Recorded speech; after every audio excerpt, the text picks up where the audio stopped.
Olá, seja muito bem-vinda, seja muito bem-vindo ao debate. Uma onda de escândalos de assédio e abusos sexuais nos Estados Unidos atingiu o mundo do entretenimento, dos negócios e da política. Nomes de peso da indústria de Hollywood estão sendo desmascarados. O nome do produtor Harvey Weinstein, por exemplo, passou a ser familiar mesmo para quem não se interessa tanto por cinema. O jornal The New York Times e a revista New Yorker publicaram reportagens revelando décadas de acusações contra ele, muitas delas mantidas em segredo graças a acordos judiciais e a pressão contra vítimas, funcionários e empresas de comunicação. Desde que as primeiras reportagens foram publicadas, dezenas de mulheres decidiram contar suas próprias histórias sobre assédio. O debate sobre o assunto, geralmente feito a portas fechadas, chegou a outros países e ganhou as redes sociais.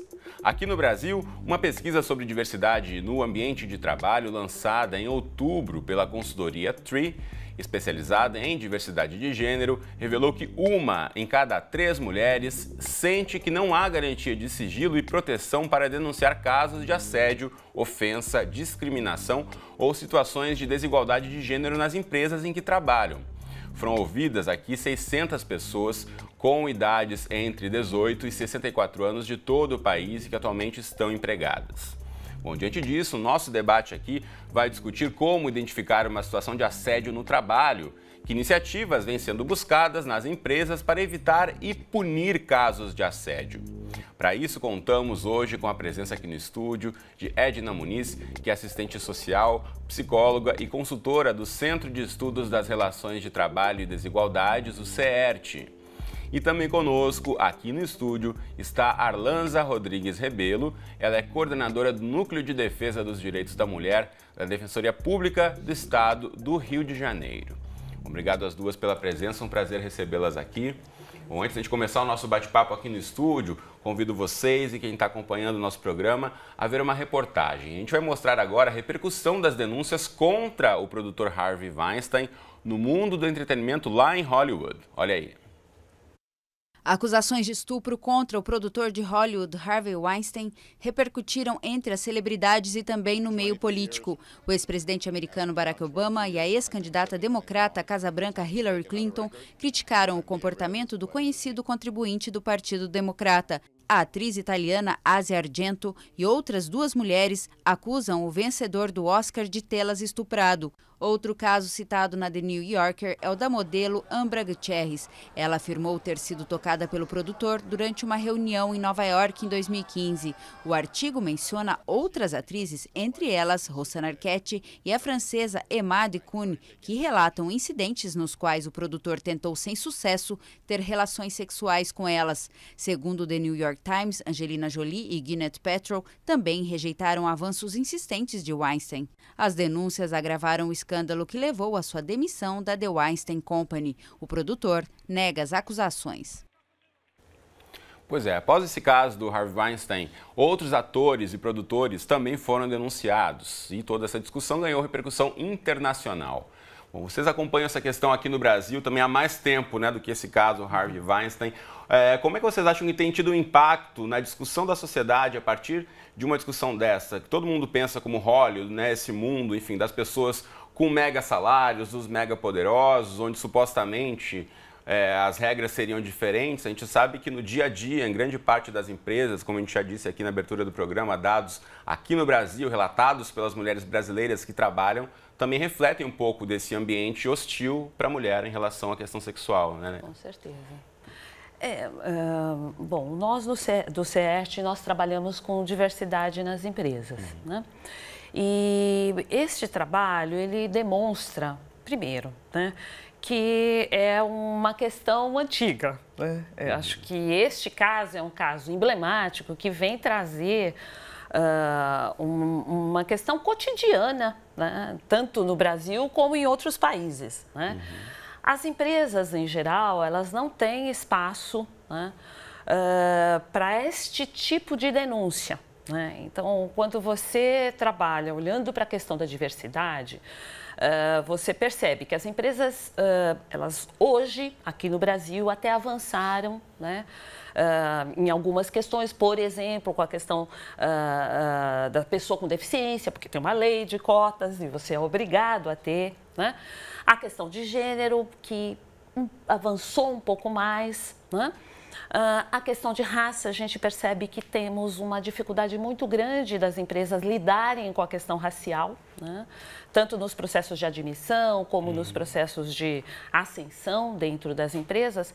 E quando você tem denúncias, por exemplo, né, no campo sexual e ligado à questão do assédio moral, você vai percebendo que as empresas, em geral, acabam não tratando sobre isso, né? Então, mesmo as empresas multinacionais que têm trabalho em outros países, que têm um lugar de escuta, que têm um código de conduta, tal, aqui no Brasil, como as leis são menos rígidas, vamos dizer assim, você vai ter maior dificuldade, né, e menos empoderamento dessas mulheres se sentirem com tranquilidade para denunciar. Agora é curioso, se a empresa é a mesma que atua fora do Brasil e aqui dentro, por que fora do Brasil tem um tipo de comportamento e aqui não replicam? Existe alguma explicação, algum indício do porquê isso acontece, Edna? Então, o que a gente percebe, por exemplo, no caso de gênero e raça, e mesmo na questão de denúncia de discriminação, né? As empresas multinacionais, elas têm regras muito rígidas, né, em outros países. Quando chegam no Brasil, percebem que a legislação ela é muito mais maleável no seu dia a dia, e aí nós estamos aqui com uma advogada que pode até dizer um pouco mais sobre isso, mas no cotidiano você até implementa ações. Então, de sustentabilidade, você tem lá um espaço de conduta, né? Por exemplo, o plano federal das mulheres, o Pró-Equidade de Gênero e Raça, foi um plano que agregou várias empresas a olhar para a questão de gênero e para a questão de raça no país. Mesmo assim, você olhando para um programa que era federal, as empresas, em geral, foram a maioria as públicas que aderiram ao programa, e as empresas privadas, elas fazem timidamente algumas ações, implementando ações tímidas no Brasil. Eu quero saber da Arlanza, já que a gente está trazendo esse dado, e a gente abriu o programa dizendo também, né, que 1 em cada 3 mulheres que trabalham no Brasil sentem que o espaço do trabalho não vai ser receptivo a essa denúncia caso ela faça. Isso acaba chegando até o judiciário ou não? A gente pode pensar em formas para facilitar esse acesso, Arlanza? Eu, na Defensoria, né, trabalho há 20 anos com mulheres em situação de violência. E o que eu posso falar, né, sobre essa situação é que, na verdade, acho que mais do que leis rígidas ou não, o que a gente tem no Brasil é uma grande banalização da violência contra a mulher. Ela não é reconhecida como violência, né? Como você abriu o programa dizendo, às vezes acha que é uma brincadeira, né? Não se leva a sério. A mulher, quando quer denunciar, ela está de mimimi, né? Está de bobagem, porque afinal de contas é só uma brincadeira de um colega, de um amigo, de um conhecido. E essa banalização é que leva a números assim, bastante graves, né? De violência. Nós, na Defensoria, a gente atende os casos, a gente orienta mulheres, alguns casos vão ao judiciário, outros não. Vai depender sempre do caso concreto, né? Porque nós temos como lema do nosso trabalho que a gente não pode generalizar. Né? Cada caso é um caso, por mais que sejam casos muito parecidos, que sejam corriqueiros às vezes, mas cada caso é um caso e cada mulher tem determinada fragilidade que deve ser vista e analisada. E nós temos o cuidado também de não incentivar levar um caso ao judiciário quando muitas vezes a fragilidade da situação de prova, de evidências, vai trazer para essa mulher mais sofrimento do que, né, o que ela já vivenciou. Mas aí o que fazer nesse caso, então? Se vai colocá-la ainda mais fragilizada, pode-se entender que então é melhor não denunciar, o que também é um risco muito grande. Não é. Nós temos vários caminhos. É porque normalmente quando a gente pensa em violência, a gente acha que o único caminho é polícia, é investigação criminal, é processo criminal. Este é um caminho. E o caminho criminal significa a opção por uma responsabilização do agressor, que não significa proteção a essa mulher. Proteção a essa mulher, proteção de uma vítima é diferente de responsabilização do seu agressor. Então são dois campos diferentes. Então, quando nós não temos elementos que deem, por exemplo, uma responsabilização criminal, né, que seja um processo forte, por exemplo, a gente tem outros caminhos. Caminhos de orientação a essa mulher, de postura, de caminhos a serviços, né, onde ela possa trabalhar, porque normalmente as mulheres ficam muito fragilizadas. Né? Então, quando a gente pensa só em responsabilização criminal, a gente esquece do trabalho que deve ser feito com essas mulheres. Agora, existem também processos na área civil, né? que vão demandar um outro tipo de prova, um outro tipo de evidência, né? Que não o criminal. Muitas vezes pode ser essa opção também. Os caminhos são muitos, né? A gente sabe que o assédio no mundo do trabalho também pode ir além dos limites de um escritório, não é simplesmente ali nessa relação direta do chefe com o seu empregado direto, né? Há inúmeros relatos de assédio moral e sexual também nas relações que envolvem clientes, terceirizados, e as consequências afetam muitas vezes a saúde dessas vítimas. Uma agência de publicidade fez um levantamento sobre os casos de assédio nas empresas do setor, somente lá na região Nordeste, e lançou uma campanha chamando a atenção para esse tema. A gente vai mostrar agora os vídeos produzidos pela agência TagZag. Vamos conferir. Criativos trabalham sob muita pressão. Como melhorar o clima na agência e aumentar a produtividade? Primeiro, promovendo os bons funcionários. Quando fui ser contratada, o dono perguntou quem estava me comendo. Me disseram que fui contratada porque o chefe me achava gostosa. Trabalhei com um diretor de criação que só levantava a voz para mulheres. Um colega tentou me agarrar na frente de todos. Sempre soltavam piadas machistas. Fui orientada para levar na esportiva, se eu quisesse continuar na área. Resultado: 71% das publicitárias do Nordeste já sofreram assédio em agência. Bullying motivacional. Esse case é foda. Agências sofrem com o retrabalho. Como aumentar a aprovação dos jobs no cliente? Seguindo a grande sacada do dono: só contratar gostosa. Antes de ser competente e preparada, eu precisava ser bonita, feminina e sexy. Todas tinham a obrigação de usar salto, maquiagem e atender clientes homens. Caso algum deles tivesse interesse na funcionária, ela passava a atendê-lo sempre. Lá, atendimento não tem voz. É tratada como um rostinho bonito apenas. Resultado: 39,4% das publicitárias do Nordeste já foram obrigadas a se vestir para agradar chefes ou clientes. Assédio decotado. Esse case é foda. A equipe passa muito tempo dentro da agência. Como conciliar trabalho com vida social, transformando a agência num ambiente leve e descolado. Meu chefe já fazia investidas em mim há tempos. Sempre recusei. Me sinto coagida e tenho medo de reuniões a sós com ele. Um colega tentou me agarrar e, após a negativa, passou a fazer do meu trabalho um inferno. Reclamei à dona, que disse não poder fazer nada. Pedi demissão. Meu diretor espalhou a mentira de que havíamos transado. Me julgaram, pararam de falar comigo, mas em nenhum momento ele foi questionado. Resultado: 55,5% das publicitárias do Nordeste já se sentiram acuadas ou perseguidas por colegas, chefes e clientes. Violência descolada. Esse case é foda.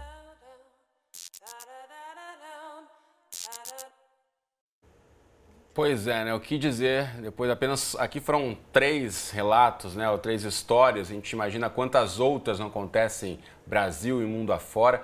Mas para falar um pouquinho sobre essa iniciativa, eu vou chamar agora para nossa conversa, até tomando meu fôlego aqui, porque de fato são dados muito tristes, né? Vamos chamar para a conversa a Gabi Borges, que é redatora da agência TagZag.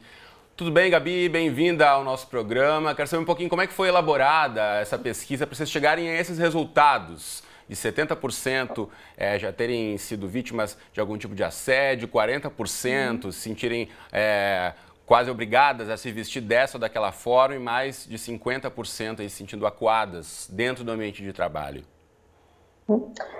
Boa noite, obrigada pelo convite. A pesquisa, ela começou ano passado. A gente, no dia da igualdade feminina, a gente reuniu todas as meninas da agência porque a gente queria fazer algo pro dia, né? E aí, no momento, a gente decidiu fazer uma pesquisa, foi só em João Pessoa, com meninas que a gente conhecia do mercado. Então, a gente, rapidinho, em um brainstorm, a gente listou as perguntas, fez a pesquisa online e fez esse trabalho de sair distribuindo para as meninas, e aí obtemos os dados. Isso aí só gerou uma postagem, foi uma coisa realmente local, e para esse ano a gente quis fazer algo maior, né? Os dados do ano passado também foram bem impactantes. Quase 100% das meninas tinham algum relato de assédio, seja moral, seja sexual. E aí esse ano a gente quis estender para todo o Nordeste. E fazer uma coisa maior, né? Teve o site, teve os vídeos, e o trabalho foi o mesmo. A gente atualizou o formulário de perguntas e saiu fazendo esse trabalho de formiguinha, de mandar para meninas e perguntar quem é que conhecia pessoas de outros mercados, para a gente estar enviando, porque a gente não queria abrir a pesquisa e lançar o questionário público por medo de interferência de homens mesmo na pesquisa e de alterar os dados. Agora, Gabi, a gente, como vocês mencionam também ali nos vídeos da campanha, muitas vezes se tem esse imaginário de que a agência de publicidade é um ambiente mais descontraído, ou que, enfim, seria um ambiente mais amigável e que isso não aconteceria, né? Muita gente pode acabar pensando isso e os dados da pesquisa mostram exatamente o contrário. Vocês conseguiram fazer algum tipo de levantamento para ver como as empresas receberiam esse tipo de denúncia ou se algum encaminhamento, ou se algum padrão de encaminhamento seria dado entre as agências? Quando a gente fez, a gente não quis puxar para esse lado, até por assumir uma responsabilidade que não cabia à agência, né? A gente sabe, pelos relatos, assim, muitas mulheres mostram que têm medo de denunciar por medo de perder o emprego. Algumas relataram que, por denunciar, perderam o emprego ou foi criado situações tão hostis que elas acabaram pedindo demissão. Então, realmente foi mais no intuito de abrir um espaço para essas mulheres se sentirem confortáveis para expor as situações em que estavam passando. A pesquisa foi anônima e, assim, muitos dos comentários as mulheres falavam sobre isso, né, de que muito obrigado por abrir esse espaço para a gente. Muitas falaram coisas que, segundo elas, nunca tinham dito para ninguém antes. Então, foi mais nesse intuito e também de fazer um meia-culpa, né, já que era uma agência também que estava por trás da ação. E de mostrar que as agências, infelizmente, apesar de serem ambientes de vanguarda, com pessoas que pensam à frente, com criativos, a pesquisa foi feita entre todos os setores, então não ficou restrito à criação, mas a gente viu que, independente do setor, ainda existe muito do machismo e está saindo de agências que também estão produzindo campanhas contra assédio, contra preconceito, contra machismo, e a gente vê que, na prática, a realidade não é essa. Também são ambientes hostis para mulheres.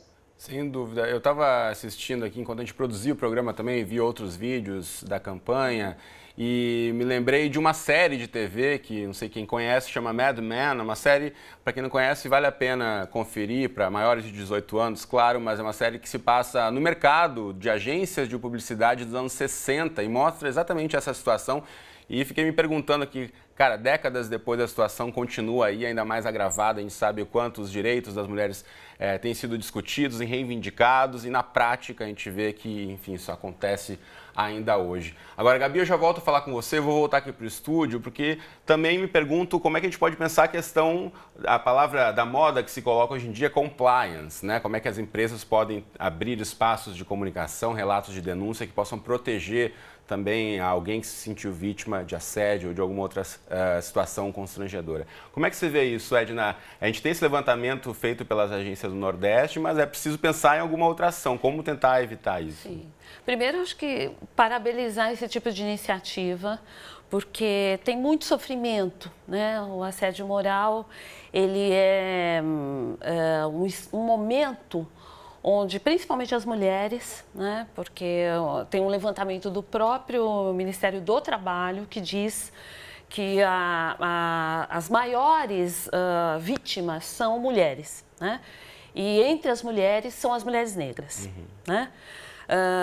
Então, essa banalização do assédio, ele tem que ser publicizado, né? Então, nada como uma área da publicidade para fazer esse tipo de ação. Outras iniciativas têm sido, né? Nós temos várias campanhas de categorias, por exemplo, o Sindicato dos Bancários, o Sindicato dos Médicos, várias categorias que olharam e viram a importância, né, de ter campanhas, ter formação, ter, quando nós falamos da importância de ter vários profissionais envolvidos nisso, né?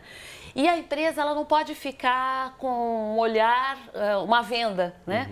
Porque se isso está acontecendo, ela tem que estar preparada para lidar com essa questão. Então, é uma política. Para mim tem a questão do direito, mas tem uma outra coisa, é como as instituições trabalham com essa questão internamente. Porque então não precisa também acontecer uma denúncia para a empresa começar a ter algum tipo de trabalho, de conscientização. Isso pode partir mesmo da missão, dos valores da empresa. Missão, valores e condutas, ela tem que ter uma política em relação a essa questão. Porque se você pega casos isolados, né, em geral você vai ter a área de direito que vai defender, principalmente se é alguém que está com posições mais hierárquicas dentro da empresa, que vai defendê-lo. Nós não estamos falando disso, nós estamos falando do olhar da empresa em relação à questão de gênero, raça e as discriminações em geral, postura, como é que ela faz uma política para que isso não aconteça, né? Então, ela é maior do que isso, do que você pegar casos isolados e eu dei uma solução para este caso. Né? Alanza, como é que você vê essa questão? Não, porque você permitir que uma mulher fique sozinha, né, na sua denúncia é fragilizá-la. Né? Uma empresa onde isso ocorra com frequência, na verdade, tem que ter caminhos e veículos para que essas mulheres possam denunciar anonimamente e para que a empresa tenha legitimidade para tomar uma atitude que seja de modo geral, né? Não necessariamente particularizando as situações, né? Porque nós temos duas dimensões da situação. Uma é a situação individual das pessoas envolvidas e outra é uma situação coletiva, né? De banalização, de mudança de cultura, de mudança de postura, né? Então, se a empresa não tem essa atitude, talvez as várias mulheres, né, que sofreram, por exemplo, abuso dentro de uma mesma empresa, possam buscar ajuda no sentido de provocar a empresa a tomar uma outra atitude. São outros caminhos também de você enfrentar aquela situação sem se colocar num espaço de maior fragilidade ou porque a gente sabe que quando uma mulher denuncia, ela recebe apoio por um lado, mas por outro também existe uma reação da nossa sociedade ainda muito machista, que a tendência é culpabilizar essa mulher, né? Então, é preciso que essas mulheres estejam muito fortalecidas para poder denunciar. Mas isso não significa não tomar atitudes. É que são várias as atitudes. Lembrando um caso recente aqui no Brasil, a gente sabe, no mundo do entretenimento por aqui, meses antes até da história de Harvey Weinstein tomar aí os holofotes e virar manchete, a gente sabe que um ator brasileiro, o José Maier, foi acusado de assédio por uma figurinista durante as gravações de uma novela. Desde então, ele está afastado por determinação da Rede Globo e também provocou a mobilização de uma série de artistas e colegas que também se solidarizaram com o caso da figurinista. Esse caso é interessante porque não houve uma opção, né, por parte dela de uma denúncia criminal. E muita gente ficou contra ela. Como assim? Fez escândalo à toa? Na verdade, a todo momento ela queria denunciar, ela não queria se calar. Ela queria que a situação fosse denunciada, né? Porque não era a primeira vez, era uma coisa já, né? E surtiu um efeito que trouxe uma discussão, né? Houve uma discussão da sociedade, quer dizer, ela optou por um caminho, né, de denunciar através do jornal. Essa discussão ficou presente durante muitos meses e, de alguma maneira, né, o próprio Zé Maia veio a público, apresentou desculpas, houve, né, e no momento ele está, né, afastado. Mas o que é interessante é que essa pessoa, ela se sentiu respondida e não necessariamente buscando um processo criminal. É preciso que a gente tire da ideia que o único caminho é o caminho criminal. Também concordo. Eu concordo. Acho que é para além do criminal. Em alguns casos, às vezes, é importante uma punição para uma empresa, sim, né? É importante. Porque eu acho que ela se localiza a partir, inclusive, dessa punição.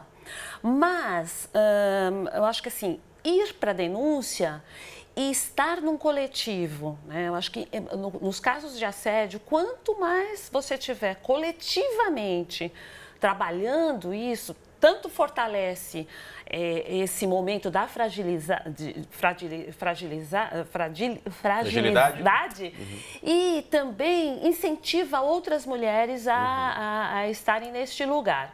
Mas eu queria lembrar que é muito importante, nos casos de assédio moral, a gente ter uma rede solidária, né? Então, por exemplo, as delegacias regionais de trabalho, que tem aquele núcleo de discriminação e humilhação ligado ao trabalho, é importante que as pessoas possam ter isto como referência. Os sindicatos também são lugar de escuta e de denúncia. Então, acho que é importante. E as redes públicas, né, como defensoria, né, como centros de referência em saúde do trabalhador, quer dizer, são espaços que acolhem, porque eu quero repetir aqui, são momentos de muito sofrimento. E quanto mais isolada aquela pessoa fica, que em geral ela fica isolada no próprio espaço do trabalho, né? Porque como o assédio é uma questão de uma repetição do ato, porque ele não acontece uma vez, ele vai acontecendo e repetindo.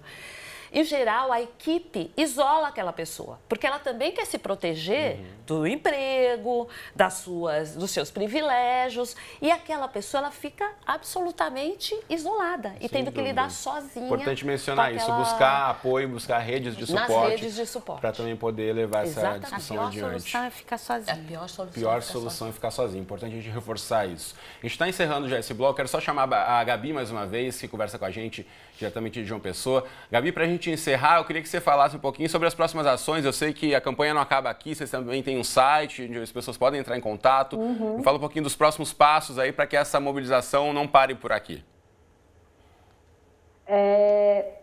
Os próximos passos a gente ainda vai definir, mas a gente espera que no próximo ano a gente consiga estender isso para todo o Brasil. Esse ano foi para todo o Nordeste, inclusive o Grupo de Planejamento de São Paulo entrou em contato com a gente para saber como foi a pesquisa e também fizeram uma pesquisa semelhante na região do estado de São Paulo, abrindo a questão do assédio não só às mulheres, mas também aos homens, apesar de que majoritariamente as mulheres sofrem muito mais assédio. E a gente quer que esse trabalho cresça e a expectativa é de que a gente consiga atingir todo o Brasil, né? O site ainda está no ar, quem quiser pode conferir, tem a pesquisa, tem os vídeos. E lá o site ele conseguiu chegar a todo o Brasil, né? A gente teve acesso de norte a sul e agora a expectativa é de que a pesquisa também se estenda de norte a sul ano que vem. Muito bom. Eu vou me despedir de você, vou colocar aqui em breve também para o pessoal poder assistir. Obrigado, Gabi. Até a próxima. Obrigada a vocês.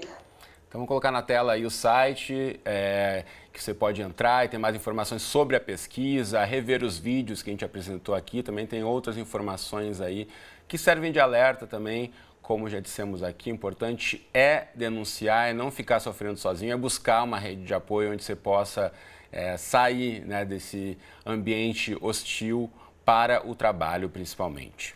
Tá certo? O endereço está aí na tela para você. Esse case é foda.com.br. Bom, a gente faz um rápido intervalo aqui no debate e já voltamos falando mais sobre como combater a cultura do assédio. Fique com a gente.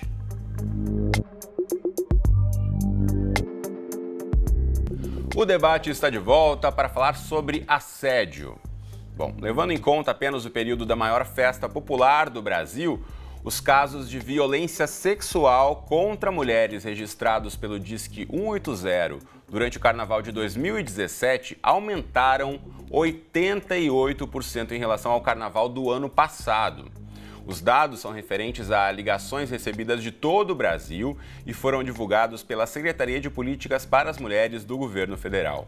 Os depoimentos narrados evidenciam que o assédio sexual é tão presente no Carnaval quanto a purpurina, o confete e a serpentina, infelizmente.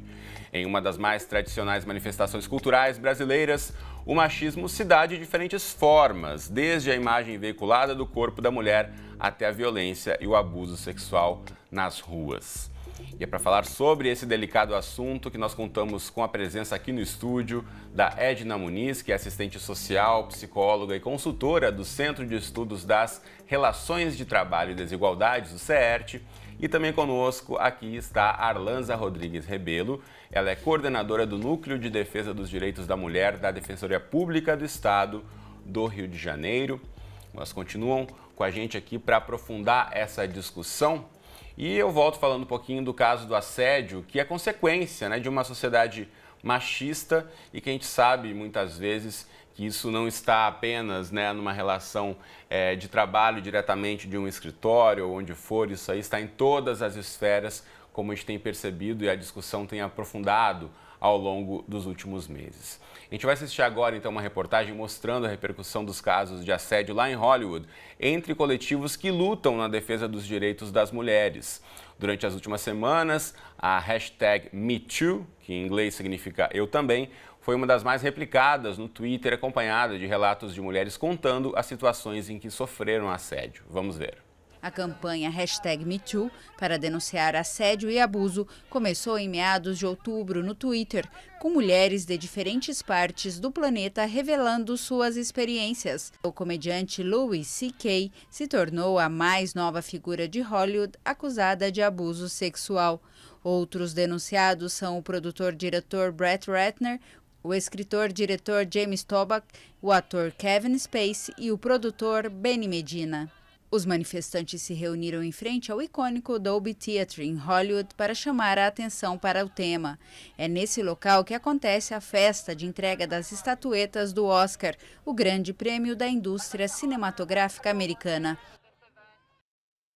Pois é, a gente vê aqui a segunda parte, foi o passo seguinte, após o caso que a gente iniciou o programa falando do Harvey Weinstein, aí uma série de outras mulheres e homens também trouxeram relatos de situações de abuso feitas por outros poderosos da indústria do cinema e acabou criando essa mobilização. A hashtag MeToo também foi utilizada aqui no Brasil. E eu comecei o bloco falando desse aumento, trazendo para a nossa realidade aqui, apenas no Carnaval de 2017, 88% de aumento em denúncias.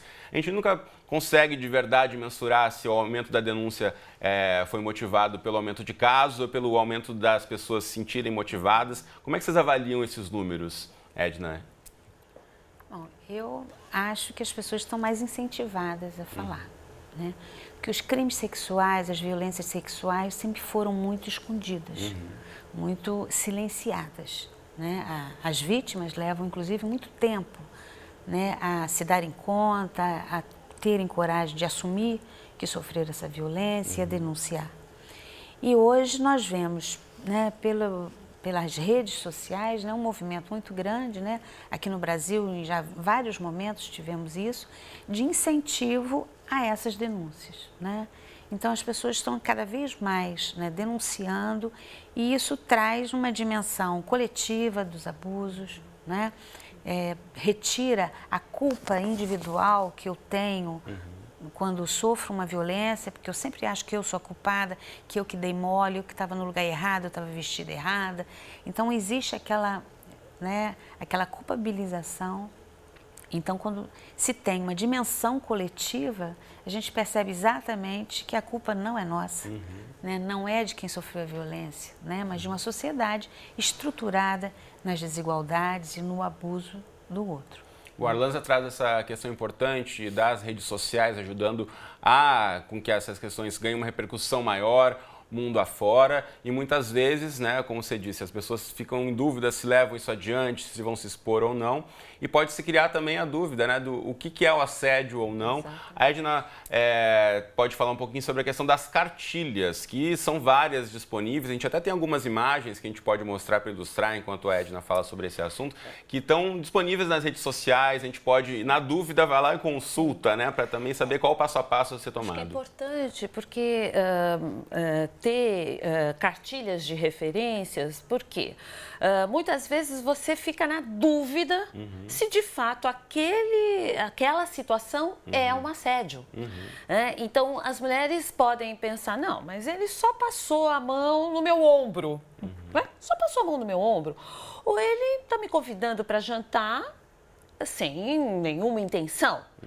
Então, é importante você ter referências do que de fato é um assédio e o que de fato pode não ser, né?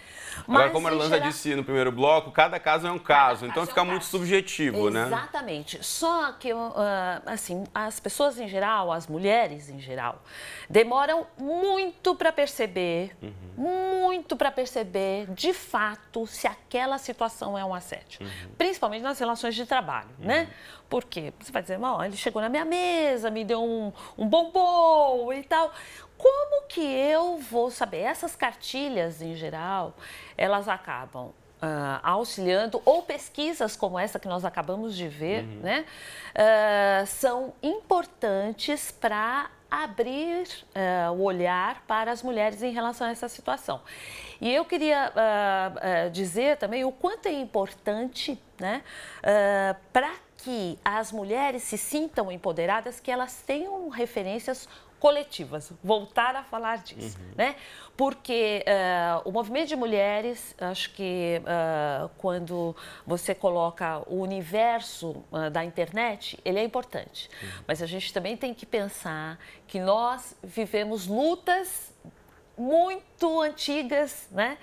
No processo de empoderamento da mulher, e que foi o movimento de mulheres que trouxe isso, o movimento de mulheres negras, né? O ano passado, as mulheres negras foram em 50 mil para Brasília, 50 mil mulheres negras em Brasília. Em marcha, né? Pelos seus direitos. Marcha pelos direitos não é uma coisa que geralmente você vê no nosso país, né? Então, é importante a internet, mas é importante também deixar claro que foram os movimentos feministas que foram abrindo esse espaço de pressionar tanto as instituições públicas ou privadas para que a gente pudesse ter... A internet ajuda, mas também ir para a rua, botar a cara e lutar pelos seus direitos, isso ajuda. A internet é uma ferramenta, né, que hoje os movimentos vindo aí de uma construção mesmo política estão se utilizando. Sem dúvida. Bom, a gente sabe que a campanha da revista Asmina, para quem acompanha bastante a internet, também mobilizou muita gente. A campanha Carnaval Sem Assédio foi às ruas pelo segundo ano consecutivo no Carnaval de 2017, trazendo o tema dessa vez, Uma Mina Ajuda a Outra. A ideia era mobilizar as mulheres no cuidado mútuo. A campanha sugeria, entre outras ações, chamar a atenção se percebesse que um homem estava tentando forçar o beijo, por exemplo, ou segurando uma menina pelo braço, telefonar para amigos ou chamar um táxi se encontrasse uma mulher inconsciente, evitando que ela fosse vítima de algum tipo de abuso.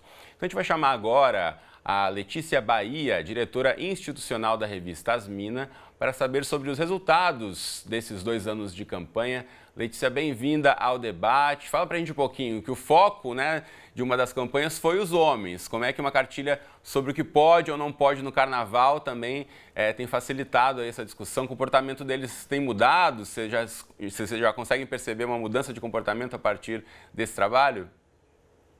Bom, boa noite para vocês. Eu acho que eu sou um pouco mais pessimista do que eu gostaria, Cristiano. Eu acho que uma mudança do comportamento dos homens a gente vai demorar ainda muito tempo para ver.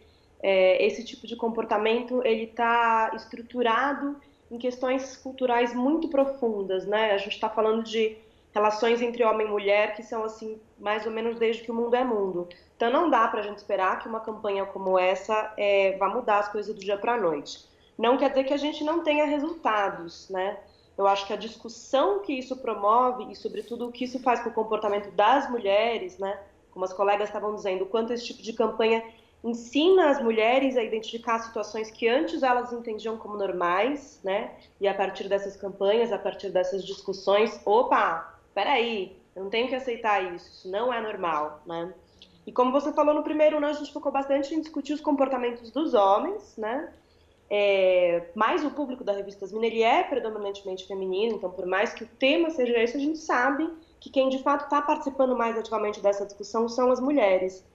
E aí no segundo ano pensamos, puxa, a gente está sentindo tanto que elas já estão por dentro, já estão falando sobre isso de maneira legal, já estão empoderadas, como a gente gosta de dizer. Então como é que a gente pode trazer um outro viés, né, para isso? E aí surgiu a ideia de uma mina ajuda a outra, né, a partir do conceito de sororidade, que é um conceito muito importante dentro do feminismo, a ideia de que nós somos uma irmandade, não aquela rivalidade que a gente aprende quando criança, né, ela é minha inimiga, ela vai roubar o cara de mim. Não, nós somos uma irmandade, nós podemos nos ajudar. As situações de carnaval, você tem situações de multidão, você vê uma cena acontecendo, né, uma cena de assédio, uma cena de um cara sendo impertinente com uma garota, a gente, em geral, sabe um pouco quando é possível interceder e quando é arriscado. E a multidão traz um pouco dessa segurança, né? Então, foi interessante isso. A gente começou a pensar uma série de situações em que a gente poderia interceder, botando a garota no táxi, dando água, né? Mesmo com uma desconhecida. E, a partir disso, várias histórias foram surgindo. Então, a gente publicou textos na revista de leitoras contando histórias em que, de fato, elas viveram situações em que foram ajudadas por outras mulheres no carnaval. Então isso é bacana também, incentivar essa onda do bem, de um cuidado coletivo, né?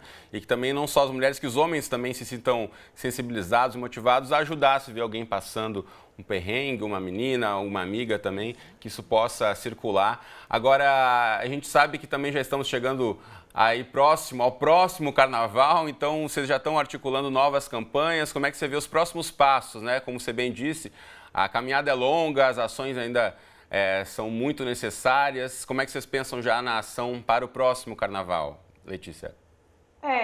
Vamos conversar ainda. Na verdade, o Carnaval Sem Assédio foi uma parceria com vários outros coletivos, com o site Catraca Livre, a gente conseguiu mobilizar muita gente, né? Então, a gente diz que a Carnaval Sem Assédio uma filha com muitas mães, né? Então, precisamos sentar com esse pessoal e entender o que vai ser, como é que a gente vai planejar isso para o ano que vem. Sim, é uma data importante para a gente discutir violência sexual.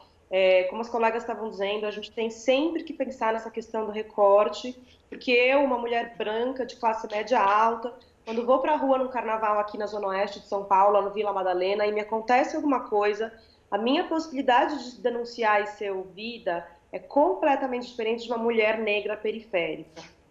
Então, talvez aí uma dica para a gente discutir esse tema no carnaval do ano que vem. Muito bem. Letícia Bahia, muito obrigado por ter compartilhado a experiência de vocês conosco e contribuído tanto aqui para o nosso debate. Até a próxima. Até, obrigada. Deixa eu aproveitar e mostrar na internet, você consegue acessar aí no site asmina.com.br um pouco mais sobre as campanhas que a Letícia mencionou e outras ações aí em relação à defesa dos direitos e também a questão da diversidade da cultura feminina também. Acesse asmina.com.br. E aí eu volto aqui para o estúdio, quero ouvir de vocês um pouquinho em relação a um ponto importantíssimo que a Letícia nos trouxe, que é esse conceito da sororidade, né? Que é as mulheres se ajudando. A Edna já falou um pouquinho sobre isso, dos movimentos, dos coletivos, mas a questão da mudança cultural, acho que ela chega nesse ponto, né? De muitas vezes sairmos da questão da individualidade ou do julgamento do outro. A gente já fez uma série de programas aqui no Futuro, inclusive, falando sobre a questão, muitas vezes, do julgamento pela vestimenta ou, porque ela está se vestindo assim, um assado. E as próprias mulheres, não só os homens, a gente sabe que muitas vezes acabam julgando também. Como é que a gente consegue tentar ampliar um pouco essa discussão e tentar provocar aí todo mundo? Muitas vezes, não, eu não tenho preconceito, eu não concordo com isso. Se lá no fundo também não pode ter uma mudança de comportamento, não só para não ter o preconceito, mas para ser um agente de mudança em quem age com preconceito. Então, por exemplo, a própria Letícia falou da diferença de ser uma mulher branca num carnaval da Zona Oeste de São Paulo, né? Na Vila Madalena. em geral, né? Tem que ser uma mulher negra em uma região da periferia. Na região da periferia, independente do carnaval, né? Ao longo de todo o ano. Ao longo de todo o ano. Então, qual é a imagem de uma mulher negra? Você está falando da vestimenta. Para a mulher negra não é a vestimenta, é a cor da pele, né? Então, o que se vende no Brasil, inclusive a imagem do carnaval, são as mulatas, né? Então, o carnaval era, ou sempre ficou com essa imagem de que as pessoas de outros países podiam vir porque as mulheres estariam disponíveis para os homens, né?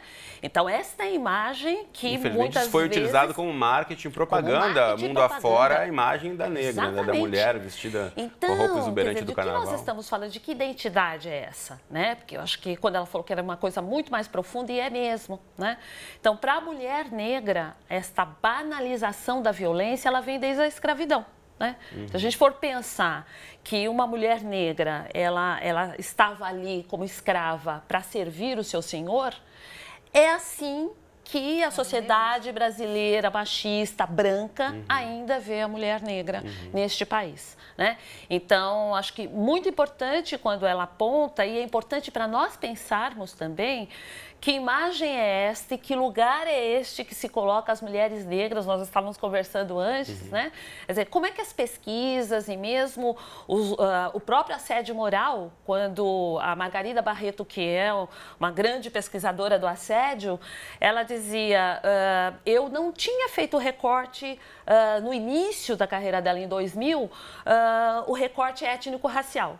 Quando ela começou a colocar nas pesquisas dela a cor/raça, ela foi vendo que o assédio é maior nas mulheres negras. Então, como é que você lida com isso, né? Tanto do ponto de vista sexual, como no assédio moral, ou como nas discriminações, olhando para uma população que é majoritariamente preta ou parda, pelo IBGE, né? Mas que continua neste lugar, né, da banalização desta violência. Então, isso é uma coisa para pensar. A gente sabe que o assédio muitas vezes pode estar aí na raiz de um problema ainda mais grave que acaba na violência contra a mulher.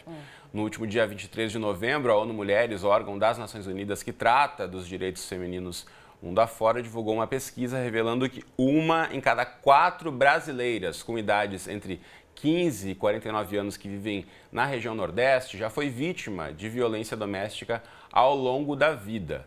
As agressões verbais ou físicas são ainda mais frequentes em cidades como Salvador, Natal e Fortaleza, que, segundo esse estudo, foram consideradas as mais violentas para as mulheres naquela região. A divulgação dos dados faz parte da campanha 16 Dias de Ativismo pelo Fim da Violência contra as Mulheres, que está ligada aos Objetivos de Desenvolvimento Sustentável das Nações Unidas. A gente vai conversar agora, então, um pouco mais sobre esse assunto com a Débora Tomé, que é jornalista e cofundadora do bloco Mulheres Rodadas, aqui no Rio de Janeiro.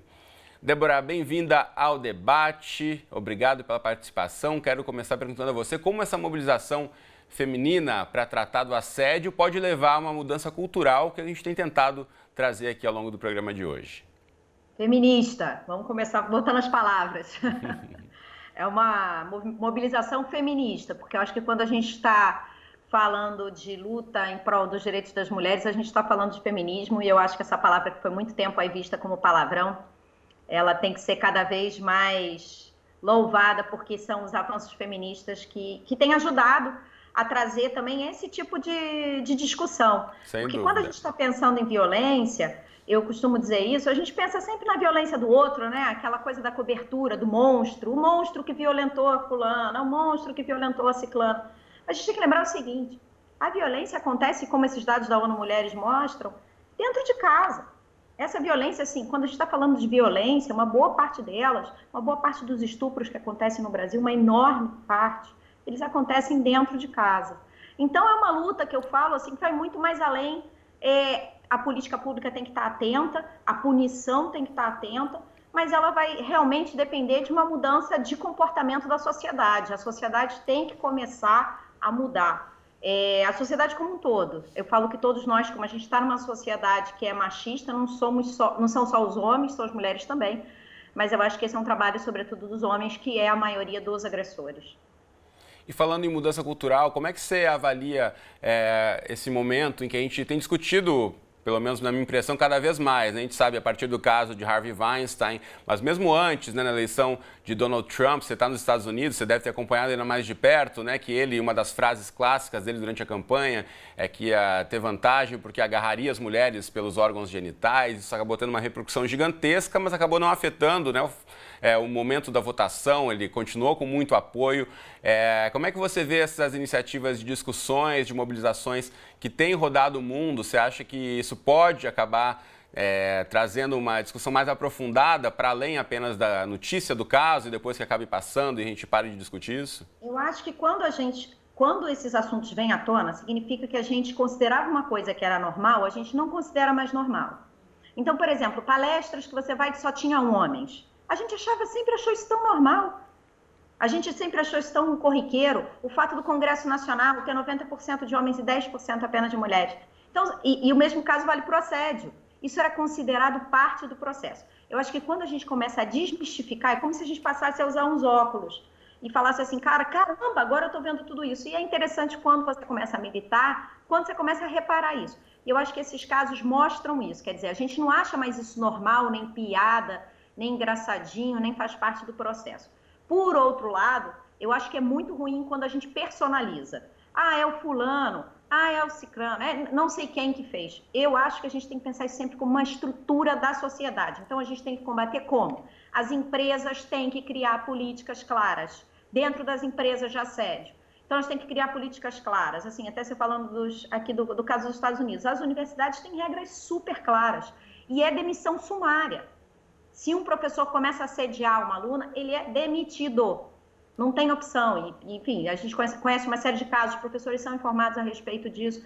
Então, isso tem que partir também uma iniciativa, quer dizer, das organizações, das instituições. A imprensa tem que saber tratar, entendeu? A imprensa tem que saber tratar esse tema. Não é o fulano que é necessariamente o mal, você fulanizar, né, a cobertura. A cobertura tem que ser feita com uma preocupação de entender qual é o papel de todos nós nessa confusão. Então, assim, você fulanizar é muito ruim, porque você bota como se fosse um problema dele ou deles. Quando você bota assim, não, é toda a indústria do cinema, não, é toda a indústria, mesmo que seja uma generalização, você está deixando cada vez mais claro que você tem um problema que é estrutural. E aí você tem que realmente repensar, repactuar. É o que eu falo, tem coisas que pra gente são mais fáceis de pactuar, mas tem outras que a gente continua realmente precisando repensar, e eu acho que assim, é bom que o diálogo esteja avançando, que mais pessoas estejam usando esses óculos que eu falei para entender a discriminação, o assédio, entender esses espaços de poder em que a mulher é subjugada. Mas eu acho que a gente tem que ir além disso. Não é só a denúncia, eu acho que a gente tem que começar a pressionar as corporações. Eu não quero mais uma coisa pontual e isso está sendo feito no dia seguinte, porque pode ter certeza que tem outro cara fazendo isso hoje em Hollywood. Eu não tenho a menor dúvida. Sem dúvida. Débora Tomé, pelo adiantado da hora, a gente precisa encerrar a nossa conversa para terminarmos o programa por aqui, mas muito obrigado pela participação, por ter contribuído com o nosso debate de hoje. Um abraço. Obrigada a vocês, um abraço. Tchau, tchau. Muito bem. Voltando aqui para o estúdio, para as nossas considerações finais, eu queria dar lança, ouvir um pouquinho sobre o papel das delegacias da mulher. A gente sabe muitas vezes que se tem esses espaços, nem sempre as mulheres se sentem confortáveis em chegar até elas ou outras delegacias comuns, tem a questão dos horários de atendimento, mas de reforçar a importância desse espaço também para a denúncia, né? Na verdade, as delegacias foram conquistas, né, do movimento feminista, de delegacias especializadas para receber mulheres, né, que pretendam denunciar suas violências. Mas acho que as delegacias, elas cumprem um papel, parte de um papel. Existem centros de referências de mulheres, existem serviços de atendimento a mulheres em situação de violência que podem e devem ser buscados e valorizados, não só as delegacias. Eu volto a falar, a delegacia é um caminho. Muitas mulheres deixam de procurar ajuda porque não querem ir à delegacia. E quando nós colocamos as delegacias como único caminho, a gente fecha portas. Então, é preciso que as mulheres entendam, existem redes de atendimento, existem centros de referência, existem defensorias públicas, núcleos especializados da defensoria praticamente em todo o Brasil, espaços onde essa mulher pode buscar orientação, ajuda, acolhimento, encaminhamento para serviços, muitas vezes de psicologia, de saúde, né, ou simplesmente, né, de um acolhimento psicossocial, e também orientação para quando quiserem ir a uma delegacia. Né? São espaços extremamente importantes e a violência, como a Débora mesmo falou, e nós estamos falando aqui o tempo todo, é uma violência estrutural. Para ela ser combatida individualmente, é preciso que a gente tenha a dimensão coletiva dessa violência e que a gente trabalhe em rede, trabalhando todos os serviços unidos, porque não será um único serviço a dar conta da dimensão da fragilidade dessa mulher que é violentada. Sem dúvida. A gente tem um minutinho, eu queria ouvir de você também conclusões finais e pensando a partir do ponto de vista que a Lanza nos traz, de que também não pode ficar sozinho, tem que levar adiante. Qual seria o primeiro passo, os primeiros passos a partir do momento em que se constata uma situação de assédio? Primeiro, eu queria só reforçar o que a Débora também falou, que eu acho que tem um papel das organizações. Né? Eu acho que as organizações têm uma responsabilidade social de lidar com essa questão e, portanto, implementar políticas mesmo de acolhimento a essa mulher, aos coletivos, porque eu acho que não pegar individualmente, né? E reforçar essa rede, a importância de uma rede de acolhimento, porque eu só acredito nisso, acho que o assédio precisa, seja ele sexual ou moral, ou as discriminações em geral, ter uma rede de fato pública e nas organizações públicas e privadas para acolher essas pessoas que sofrem cotidianamente o assédio moral e sexual. Muito bem. Edna e Lanza, muito obrigado pela participação no nosso programa de hoje. A gente espera aqui ter contribuído para você também ampliar a discussão, seu ponto de vista sobre esse tema, levar essa discussão adiante nessa roda de amigos, no jantar da família, por que não? E também você pode compartilhar o link desse programa que está disponível lá no Futura Play ou assistir novamente pela TV quantas vezes você quiser, tá certo? Esse debate fica por aqui, eu aguardo você no próximo, um forte abraço e até a próxima.